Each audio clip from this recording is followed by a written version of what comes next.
Buenos días, tardes o noches, profesor Víctor, dependiendo de la hora en la que usted esté viendo este trabajo.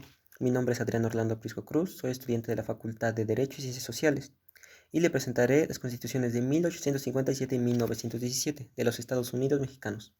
Sin más, doy inicio a mi trabajo.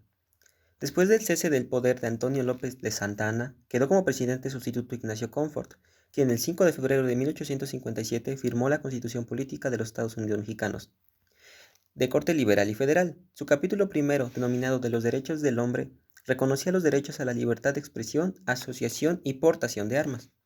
Reafirmaba la abolición de la esclavitud y eliminaba la prisión, por deudas civiles, las formas crueles de castigo y la pena de muerte.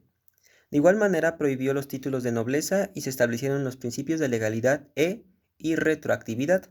Sin embargo, siguieron sin tratarse los temas referentes a los derechos de la mujer y la libertad de las creencias. La Constitución Política la Constitución Política de la República Mexicana, juramentada el 5 de febrero de 1857, fue la Carta Magna redactada por el Congreso Constituyente de este mismo año, durante la presidencia del liberal Ignacio Comfort. En la redacción de esta Constitución imperó el espíritu liberal que consagró numerosas libertades civiles igualitarias para los ciudadanos mexicanos sin distinción. Se arremetió contra las prácticas del orden feudal y nobiliario, que todavía permanecían desde la colonia.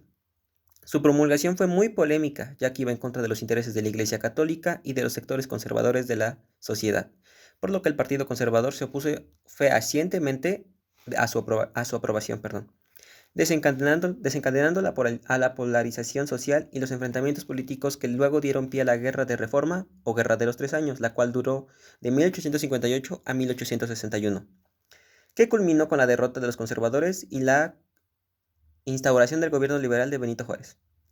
Ahora, hablando sobre la Constitución de 1917, tras la llegada de Porfirio Díaz al poder y su permanencia en la presidencia por más de 30 años, se desató el levantamiento social que se oponía a su dictadura y que dio luz a la revolución. Con la promulgación del Plan de San Luis despertó el movimiento armado, que buscaba derrocar su mandato y que explotó el 20 de noviembre de 1910, día que celebramos hoy, por cierto.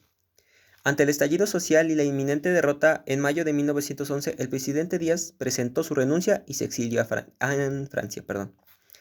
En octubre de 1911 se realizaron elecciones y resultó vencedor Francisco I. Madero, el cual fue traicionado mediante un golpe de Estado orquestado por el general Victoriano Huerta y asesinado junto con el vicepresidente José María Pino Suárez en febrero de 1913.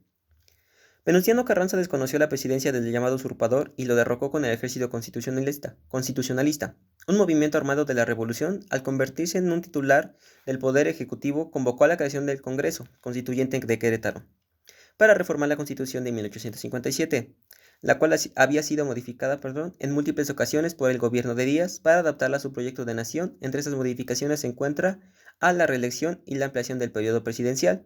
Así fue acuñada la Constitución Política de los Estados Unidos Mexicanos de 1917, la cual está vigente y se conforma por 136 artículos. Gracias por su atención, profesor.